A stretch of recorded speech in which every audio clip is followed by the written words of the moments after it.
Greetings, No Savage Nation. Welcome to another gun review. You must have seen my videos on the carry system concept where I describe the use and the ease of use of a Glock 19 or Glocks in general, by the way.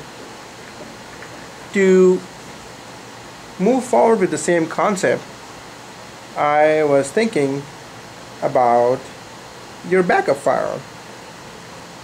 The characteristics of a backup firearm, what a backup firearm should be like, and where you can employ it, should you carry it, should you not carry it, when you should carry it. We're going to get into that a little bit over here. First off, let me introduce the firearm. This is a Diamondback DB380 in the 380 caliber. Before we get into the details, let's do the safety check. Okay, magazine release. Check the slide. Looks nice and clean.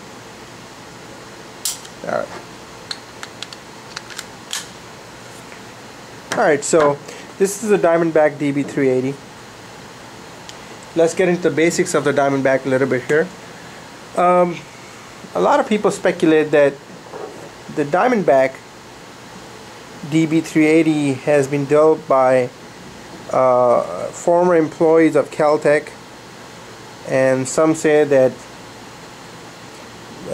employees from CAR have something to do with it as well. I don't know if that's true or not, but I can tell you this, that the Diamondback factory in Florida is right across the street from the Caltech factory. And prior to making firearms, Diamondback has been developing high value fiberglass and inflatable boats and stuff. So it's not a new company, it's an existing company. They're just getting into the firearm market. And what better way to start it than by getting into the caliber, which is becoming very, very popular these days, and that would be your 380s. Even though it's very hard to find good 380 ammo, it's expensive because of the popularity of the caliber. I think they still made a good decision by selecting to make a 380 simply because it's so popular these days, and they are presenting a fresh perspective on the concept of the 380. Let's get into the design of the gun, on the basics of the firearm first. The frame right here is glass reinforced polymer. The slide is steel. The gun is 3 3/4 inch high. The maximum width is 0.76 of an inch, or 3/4 inch, or a little bit more than that. It's 5 1/4 inches long. The firearm from end to end is 5 1/4 inches long. The barrel is 2.8 inches, and as I weighed the firearm empty, it's about 8.8 to 9 ounces. And functionality wise, the firearm carries 6+1, 6 in the magazine, 1 in the chamber. And this is one of the, or probably one of the only the micro compact firearms that have real adjustable sights on it. I mean, look at how nice these sights are. These sights are adjustable for windage, and which is unheard of in this class of firearm.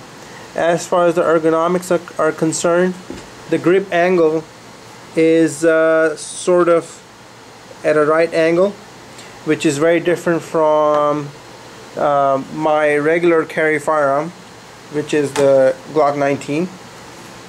You can tell the difference right here, how on the Glock the grip is at an angle. Here it's almost a right angle. Now I'll tell why did I bring the Glock in. I'll get more into that a little bit here, because essentially this firearm is based on the Glock in more ways than one. The functionality, the way it looks, the way it functions, the way it Pretty much everything is based on the Glock design, and I'll tell you what I mean by that in a bit over here. The trigger pull on this gun, and I'll have to extract the magazine because it's, there's still bullets in it, and do another safety check, is about 4.5 pounds. The difference between this firearm and other micro firearms that I have in the inventory here is that the trigger pull on this gun is very, very smooth. This is a steel trigger right here. It's a steel trigger. It's very smooth, and the trigger pull is about 4.5 pounds, and it's smooth every single time. It's double action only. Okay, now getting back to the design of the firearm, I really liked this square trigger guard. It's big enough so that you know, if you're carrying this firearm, if this firearm has been concealed deeply, and you're out and about in in a cold area and you're wearing gloves, or this is your backup gun as a law enforcement officer, or even a civilian with a backup firearm, and you're wearing your gloves, you can easily slip a gloved finger into this firearm and fire it. So this design works really, really well for you. And, I'll just jump it right into the whole Glock thing. Now observe this trigger guard, and now look at the trigger guard on this Glock. Even though the grip angle is different, which I was worried about, but a lot of the features are pretty much the same. Look at this.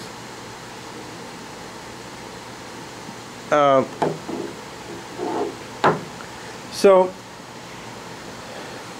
as I said before, the slide is made of steel, and it has this awesome checkering on it, which makes it very, very easy to pull the slide back.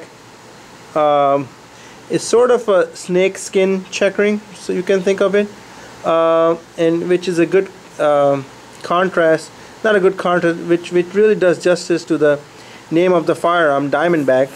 Of course, the Diamondback, which is the name of a snake, and this checkering is very, very useful. Look, I can just grip it with my thumb and one of my fingers and just easily pull on it. It doesn't slide, it doesn't do anything. You can do it from here, you can do it from the front as well. Look at that. So if you wanted to pull the slide from the front and extract the round into your right hand, you could do it. Now, so the checkering on the slide is really, really good, very well done. And of course, here is your round indicator.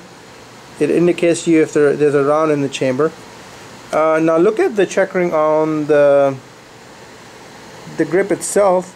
It is pretty well done. It works, it's sufficient. And here, of course, the serial number of the firearm. This is a nice touch right here. This firearm has a lot of nice quality touches to it, which make it seem as if this is a high quality firearm. It's subtle, but I mean, if some people say it doesn't matter. Well, if you ever hold a cheap firearm, it pretty much lacks any quality touch. These things give a hint of quality,